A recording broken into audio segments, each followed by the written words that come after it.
تو یہ ہے کہ 47 سے 65 سے لے کے چلتا آ رہا ہے، لہٰذا آپ بھی چلنے دیں، ایک۔ دوسرا جو ایکسل لوڈ والی بات ہے، دیکھیں جب یہ ہم امریکہ کی جنگ میں داخل ہوئے تھے تو ہماری سڑکوں کا اربوں روپے کا نقصان ہوا تھا، وہ ٹیکس آپ بھی دیتے تھے، میں بھی دیتا تھا، قرضہ آپ پہ بھی چڑھتا تھا، مجھ پہ بھی چڑھتا تھا۔ تو وہ ایکسل لوڈ کی وجہ سے جس طرح وہ ہتھوڑا مار کے پوری سڑک کو برباد کر دیتا ہے، کیا ان سڑکوں کو برباد ہوتے رہنا چاہیے؟ ہم اس خلاف ہم یہ کہتے ہیں کہ ہم سب بیٹھ کے جو اسٹیک ہولڈر ہے مشاورت، ہم ٹرانسپورٹر، چیمبر آف کامرس، ہمارے صنعت کارخانہ دار سب بیٹھ کے اس کا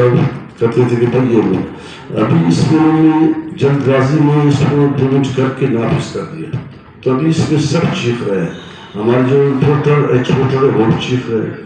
ٹرانسپورٹر بھی چیخ رہے ہیں، زمیندار چیخ رہا ہے، ہمارے کسان سیکھ رہے ہیں کہ بھائی اس میں بیٹھ کے مشاورت، بس اس لیے کہ یہاں ہمارے ملک میں مشاورت نہیں ہوتا، جو قانون بن جاتا ہے اس میں سب اسٹیک ہولڈر جو ہوتا ہے پہلے ان سے مشاورت لے کے پھر بناتے ہیں۔